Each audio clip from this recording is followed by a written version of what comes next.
Hello, entrepreneurs. Welcome to another episode of Entrepreneur Fundamentals. My name is Robert Bitto. Today we're going to talk a little bit about chargebacks and your business. Now, what's a chargeback? It's when a customer buys a product or service from you and then reverses the payment by using the credit card company or the payment processor.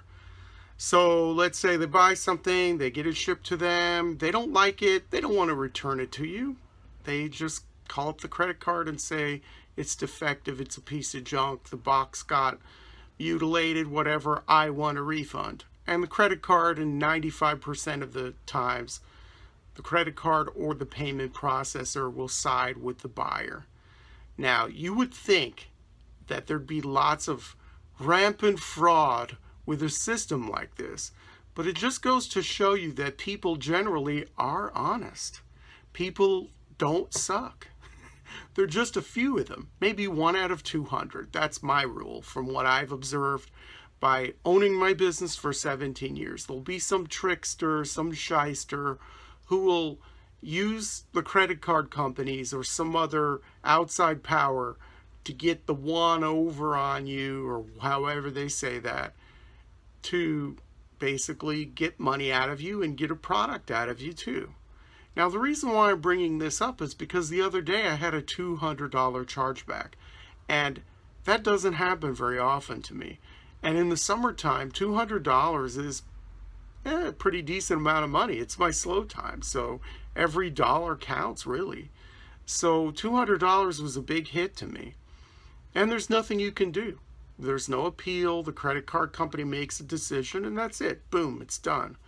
And there's no... you might have feelings of vengeance and stuff like that. That's another component of this. There's the emotional component.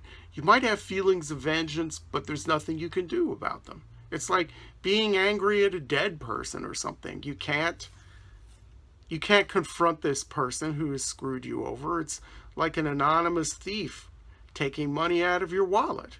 You have their address, you have their phone number, you have all this information, but unless they live in your same city, there's really nothing that you can do face to face with them to work things out. You can't do anything. They're like a pickpocket. It's common thievery. And I'm really surprised that it doesn't happen more often. But to me, in 17 years, I'd say it's happened about 15 times where someone has bought something from me and then they use the credit card company and say all this stuff, and then they get to keep their stuff and they get a refund, including the shipping, which then I eat. So I ship them something, I paid out of pocket for that, and then they get their money back. So it's not a win-win for you at all. You don't even get one teeny little win from that.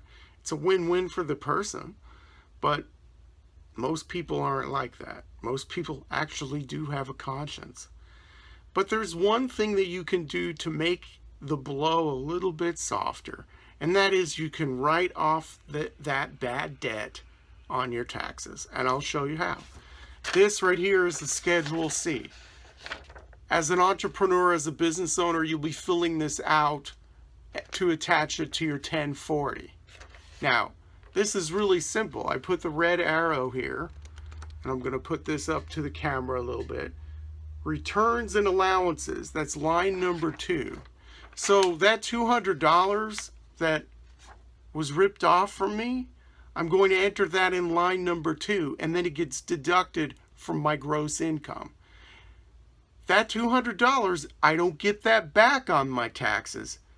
Big misconception about deductions, about write-offs on your taxes. People think that when you write something off, you get that money back. You don't. When you write something off, you deduct that amount from what you are taxed. So essentially, an easy way to figure out how much you're going to get back or get out of that, in this case, $200. I'm not going to get that $200 back. I multiply that by my tax rate. Let's just say, for the sake of ease, that my tax rate is 20%. Okay, so I get $40 of that 200 back. It's not everything. It's not even close to everything. It's 20%, but it is something. So remember, if you do get a chargeback, use this form. You're going to be using it anyway. Use line number 2. And I'm not going to be one of those people online who say, well, go ask your tax professional, to try to like cover myself or something. It's right here. It's simple. This is just following instructions. There's no liability here with me telling you this, because it's something really easy that you can do. And if you don't believe me, you can go on to irs.gov, click onto the 1040 Schedule C instructions, and then you can read a small paragraph about what line 2 is all about, and you'll see it's exactly what I said it is. When you have to refund money to a customer, then you put it on that line and you deduct it from your income. Like I said, it's not getting everything back, and it's not getting revenge against that customer if you're so inclined, but there's nothing you can do. You have to enter your business with the mindset of you are going to get screwed. Someone is going to rip you off. It could be your employees. It could be your customers. It could be Ernie the janitor. People are going to steal from you. That's just the way it is. It's going to happen. So you have to get used to that. And if somebody rakes you over the coals for a couple $100, you got to build it into your business.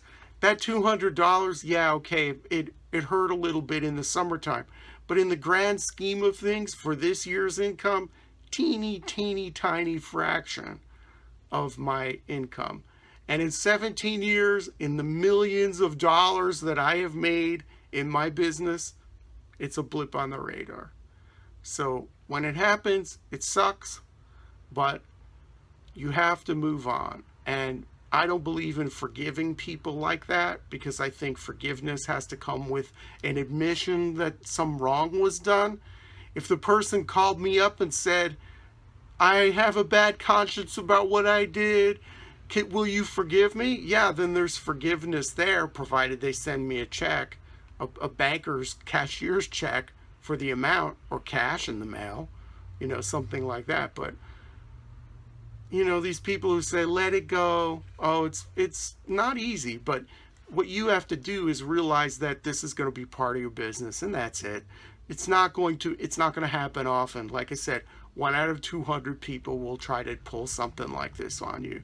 So don't sweat it. In the big scheme of things, it's just something that's pretty minuscule. That's all I have to say on this. Thank you for your attention. And until next time, remember to always work hard, and may all of your entrepreneurial dreams come true.